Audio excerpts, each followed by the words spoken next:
everybody, welcome to today's technical training on 10DLC. If you're not familiar with what 10DLC is, it is specifically regarding SMS and MMS and messaging. So let's go ahead and get started. So first things first, what to expect as far as what to go over. We're going to go over some key terms and organizations that you guys need to know so you have the context of what 10DLC is and why it matters. We'll do a quick demo so you guys know what the platform looks like and what the different things that need to be done are, the impact that it will have for both channel and white label partners, and as always, important links and Q&A. Just as a reminder, this training is recorded, so you guys will be able to go back and review it on YouTube at any time, and the slides themselves will be posted in Partner Central as usual. Okay, so jumping into it, as far as key terms. So the first thing and the most important thing is A2P versus P2P. A2P stands for application to person. P2P is person to person. Person to person is traditional text messaging, like you would text your family members or your friends from your cell phone, person to person. Application to person is anything that is from a application, think of like, ZipWhip or mass messaging tools, not an actual person, but in any sort of software, anything that is sending messages to people. It's also been applied in a wider use for business messaging. So even if you are an actual person texting, let's say, a doctor's office or a doctor's office texting their clients, or a support team for my channel and white label partners, if you're texting your clients for support, because it is a business sending text messages to that client, it is considered A2P, even if it's not necessarily going through any kind of software. For reference, all messaging traffic that goes through OIT is considered A2P. And that's what the really important thing here is A2P, application to person messaging. Mobile network operator is the next big organization, MNO. These are cellular operators. Think AT&T, Verizon, T-Mobile. They are kind of the orchestrators behind this whole thing that you guys can think of here. They are the ones who have come up with and initiated the 10DLC initiative. They are also the ones that control the entire infrastructure for mobile communications. Next up is the Cellular Telecommunications Industry Association, or CTIA. CTIA is an international industry trade group. It represents all wireless communication sectors. So think of cellular services, personal communication, mobile radio, VoIP as well. So these are, this is basically who comes up with best practices for things like messaging and stuff like that. And that is actually what kicked off this whole thing. The campaign registry is an entity that was created by MNOs, specifically T-Mobile and AT&T, I believe, teamed up to create the campaign registry. It is its own entity, but the registry essentially tracks 10DLC phone numbers, who they are registered to, and what they are supposed to be getting used for. MNOs then refer back to the campaign registry and review the messages that are being sent to see if those messages are matching what people say they're being used for. And then finally, you have brands and campaigns. A brand is essentially a company. Think of, any company, really. Any client that you would have, they would be considered a singular brand, whereas a campaign is considered a use case. One brand can have many campaigns. So think of, in the case of, let's say, like medical offices, you would have maybe appointment reminders versus marketing, notifying clients of different services that they provide. Those would be two different use cases that are available. For support would be the same, maybe reminders of upcoming quarterly meetings that need to be had versus support messages versus two-factor authentication. Those are all different use cases and therefore need to be different campaigns. So now that we have all of those keywords and those key players in our minds, we can actually talk about what is 10DLC and why it matters. The first and most important thing to keep in mind always, 10DLC, this is not something that was developed by the FCC. It is not regulated or managed by the FCC at all. This is strictly the MNOs. They manage, they regulate, they are the ones who are driving this, which is very different from other regulations that you guys may have seen in terms of telco. So this is a little bit different, but just keep that in mind. There's nothing that the FCC is putting out guidelines for here because they are not involved in this. The thing that kind of kicked this whole thing off was that the CTIA released something called the Messaging Principles and Best Practice Guidelines, and it basically outlines what MNOs should be doing to make sure that their consumers are not getting unwanted spam messages, and that businesses that are using these MNOs or using other providers are not using them inappropriately or abusing them. So as a result of that, the MNOs, T-Mobile, AT&T, Verizon all came together and they decided to launch this 10DLC initiative. And the purpose of it was to protect consumers from any unwanted spam. As I mentioned, they are the ones who manage and regulate this initiative. They are also the ones who control any non-compliance fees. So any fines that are imposed are controlled by these MNOs, and they are extremely hefty. And we'll go over them in just a bit as well. A2P messaging, this all started back in 2020. However, because this is something that really isn't being organized by a overarching or larger government body or any central, any one central body or entity, there's been a lot of changes and a lot of modifications of deadlines and requirements and when everybody is going to be forced to do this. But now it's been about 3 years, so A2P messaging is increasingly becoming a requirement. Carriers are now starting to get on board with this. Some carriers are enforcing this, that they have to start using it. Other carriers are limiting support, which leads me to my next point. The actual process. So what is involved in this and why has it taken so long? The first point, again, as I mentioned, is you have to register and verify your brand.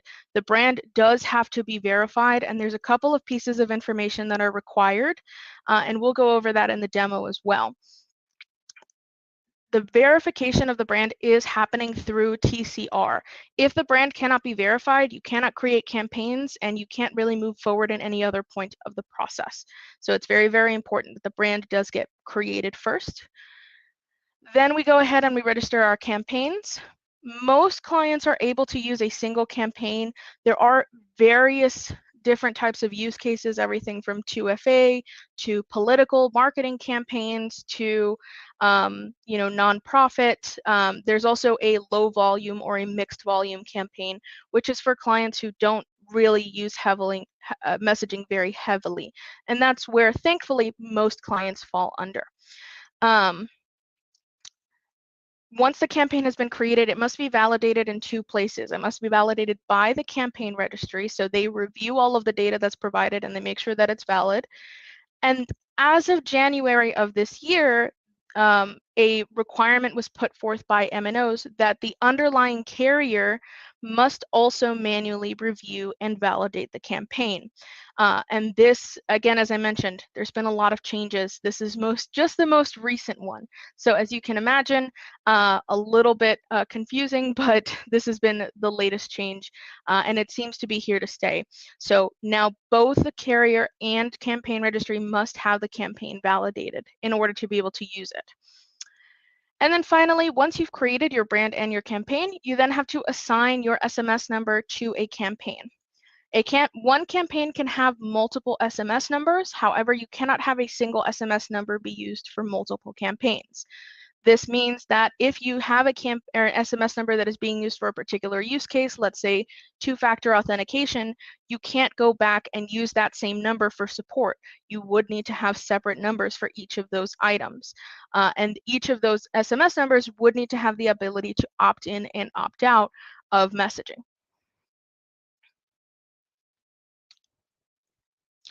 Now, as far as non-compliance fees, like I mentioned, these are some of the things that are very important. The first thing is the non-compliance fees. As you can see, these are pretty hefty fines. The first one is text enablement. This is a fee imposed by the MNOs if they receive a complaint of an SMS number that was enabled for messaging prior to the branded campaign being validated. That will result in a $10,000 text enablement fee fine. 10DLC evasion, this would be if you had an SMS number or you were constantly like modifying SMS numbers or just trying to find ways essentially to get around enabling SMS or enabling 10DLC on your numbers. This would be $1,000 per incident. And then finally, content violation. This would be if you have a set use case and then you send messages that do not fit within that use case, you can be fined, again, $10,000 per message. So these are all fees that are, again, imposed directly by the MNOs. We are not inflating these in any way. And like I said, they're very, very hefty. And as a result of that, in order to avoid potential problems, like I mentioned, carriers have begun limiting their support of unregistered SMS numbers. So at this point, nobody has begun blocking, but certain carriers are saying if you are having problems being unable to reach to send or receive SMS, if the number is not registered, we're not going to be able to help you. So some carriers have begun going down that path. So it's really, really important for your clients to make sure that you're getting registered as quickly as possible to at least show that you're starting and you're making the attempt to be registered so that you can continue to receive support from those carriers and so that you don't run into problems being able to send and receive messages.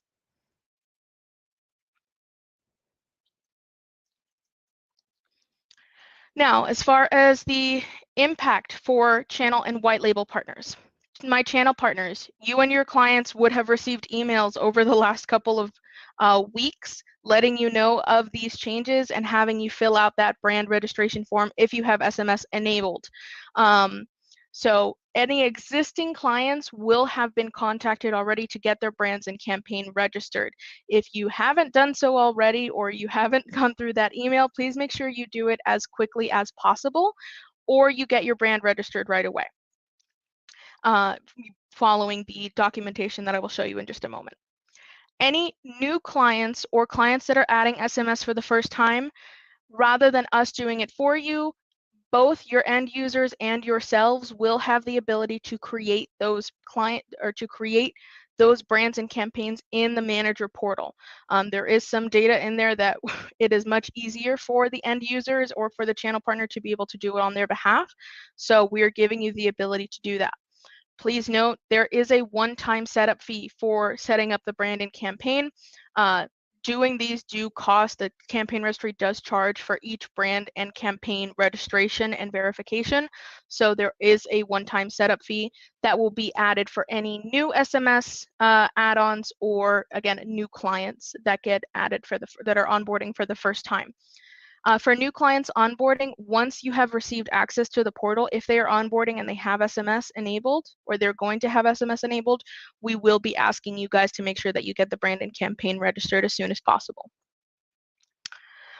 And then for white label partners, there is additional pricing you will be charged based on brand and campaign. Campaigns do have different use cases. So depending on the use case, you will be charged differently. And again, TCR does charge differently for those use cases as well. This is strictly passing through. To get an addendum for that, please email success@oit.co so you guys can get enabled, so you guys can get 10DLC enabled for your clients. You will need to set up 10DLC for your new and existing clients that have SMS enabled.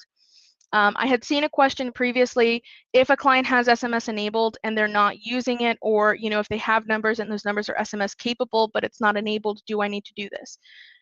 If it's most numbers on the platform are SMS capable, but if they have a number in inventory under SMS numbers, they need to be registered.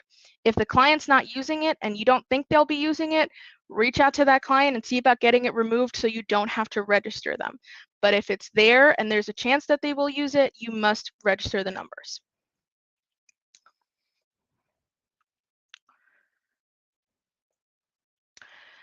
Now, just to talk about timelines here, I mentioned previously brands do have to be verified, campaigns and carriers have to be verified.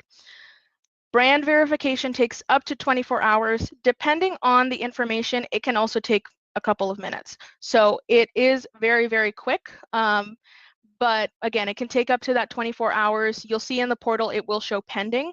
So there's that piece of it. TCR campaign validation can also take up to 24 hours. So once the brand's been verified, you create the campaign, that can take another 24 hours. The carrier campaign validation. This is a manual process. So we've been informed by our carriers this can take up to 5 business days. However, because of the fact that pretty much all service providers are rushing to get this done and taken care of, that timeline has not been true to form. So I've seen this been taking recently,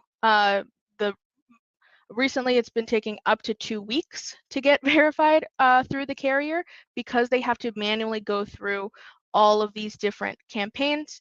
Hopefully, once the initial surge of partners, submitting these requests does calm down, that process, that timing will go down to that 5 business day mark. You will be able to assign SMS numbers to campaigns before they are validated or while you are waiting for validation. So you can assign it to the number, and then once it is validated, we will make sure that it is updated properly. So you don't necessarily have to wait that full piece. And again, you can send and receive with SMS at this point. There will most likely eventually be a point where SMS that is not registered will be blocked, but because of the delays that this is taking and because so many existing clients are still impacted, that's not happening as of yet. So just keep in mind, this is kind of the newest timeline that we're looking at. And I want to be clear, this is across the board. All service providers are having to deal with this.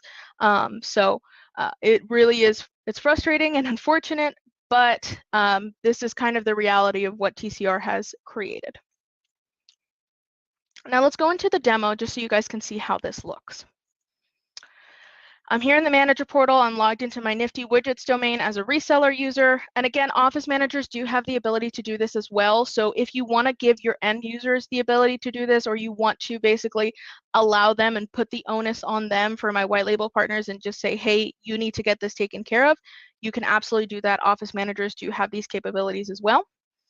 So you're going to go to the integrations tab. We're going to click on campaign registry. You'll see here I have a verified brand. So this is what it looks like when I have a brand that's been verified, and this is what it looks like when I have a brand that is pending or waiting approval. If it's unverified, it will change to unverified. So I'm going to go ahead and click on register brand, and you'll see it'll ask me for a bunch of information. So as I mentioned previously, this is why we are putting the onus on our channel partners and on our end users to do this piece, because there's a couple of pieces here that really we're not going to have unless we're directly asking you for it. So the first thing is a type of legal form, the type of company that you are. You'll notice there's a couple of different options. Please, please, please, if you are a sole proprietor and you have an EIN, make sure you are selecting private company. Sole proprietor should only be selected if the client does not have an EIN. Even if they are filing or their company is legally registered as a sole proprietor, as long as they have an EIN, they must register as a private company. Sole proprietors have some additional restrictions placed on them by TCR. The main ones being they can only have 1 campaign registered and 1 SMS number registered. So it is very, very important that you're choosing private company if your client has an EIN. Country of registration, in most cases, this will be US or Canada. Legal company name, this will be the company that you're putting in. I'll do Nifty Widgets. Your brand name, some of these fields will be required based on whether or not they are, based on the client type. So if you're doing sole proprietor, there is no legal company name. It'll just be the DBA or brand name. Again, there won't be a tax number requirement. So depending on what you select, some of these will be required, some of these won't. I'm just going to put some dummy information here. I'm not going to do an alternative business identifier. This is optional. If you guys want to do this, it just improves the verification process to allow TCR to better ensure and validate who you are. It makes it a little bit easier for them. So we'll go ahead and just select information.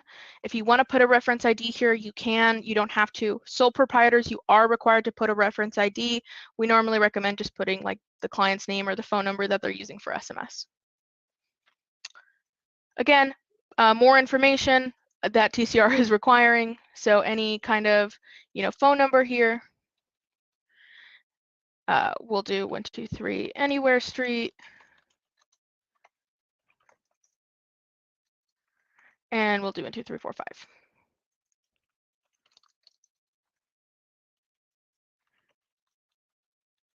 Selecting our domain, you will select a domain to assign it to. Obviously, end users will only have the ability to use their own domain. And then the brand will be registered.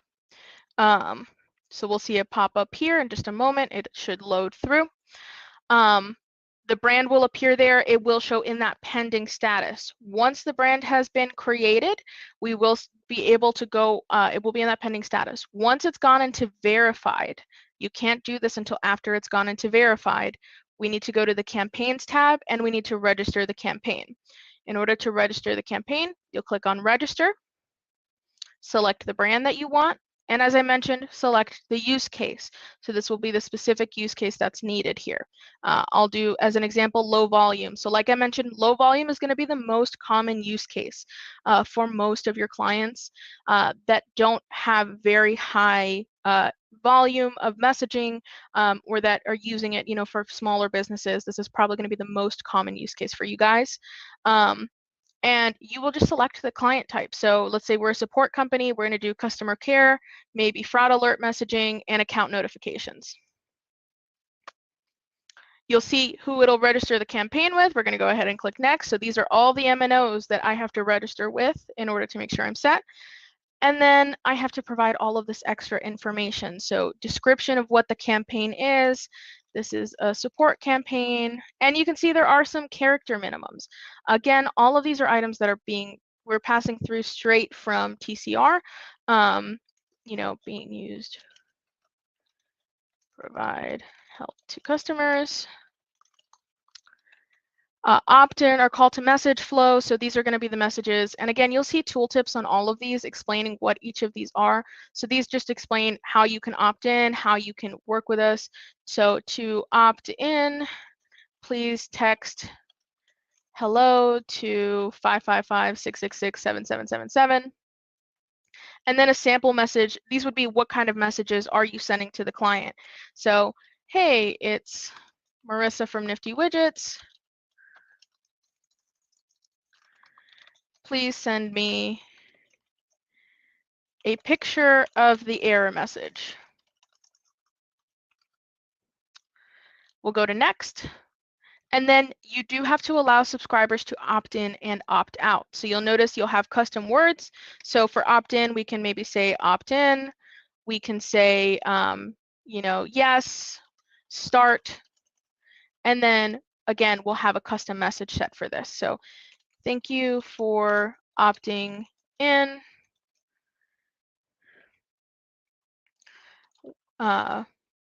We will contact you shortly, or whatever the case may be.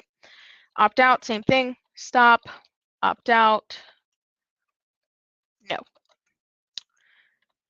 And then you might say to opt out, please call 555-666-7777 for assistance. And then for help, we'll say help. For help, please call, and then we'll say the same thing. So you have all of these messages. These additional options, again, are going to be just if you're doing any of these items. In most cases, the answer is no. But again, there are tooltips. So you will also confirm that the campaign is not going to be used for affiliate marketing, and then hit save. Once again, the campaign will register. It'll load up, and then you will see in the campaigns tab that it will show pending. Once your campaign has been created, even while it is pending, as I mentioned previously, you can go ahead and assign SMS numbers to it. So we'll go ahead and go to the Nifty Widgets domain. Let me actually make sure I have campaigns set up here.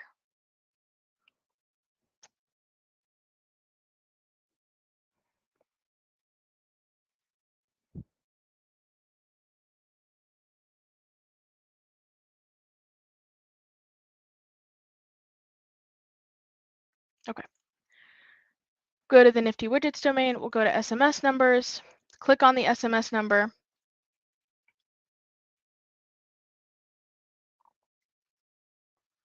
Need to refresh here. Sorry, guys.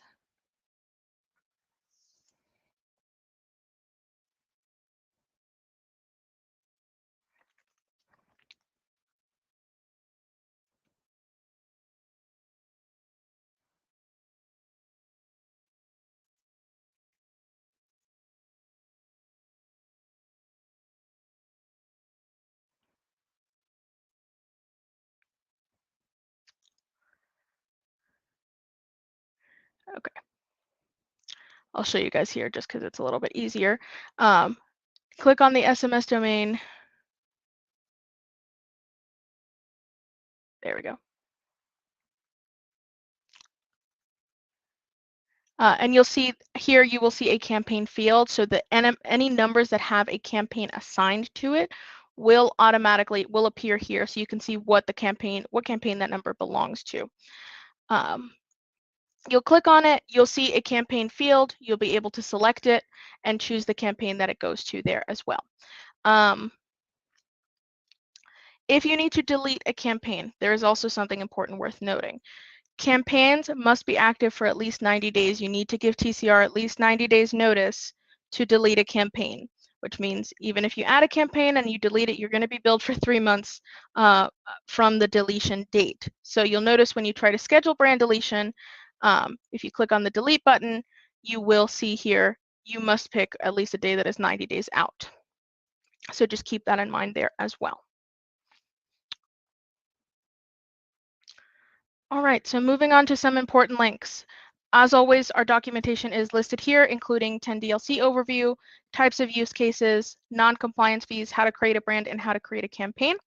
The SMS doc has also been updated to reflect, assigning that campaign to a carrier or assigning that campaign SMS number to a campaign. And as I mentioned, white label partners, if you, in order to get that 10DLC addendum added, please make sure you email success@oit.co so you can get that enabled and going as quickly as possible. With all that being said, does anybody have any questions?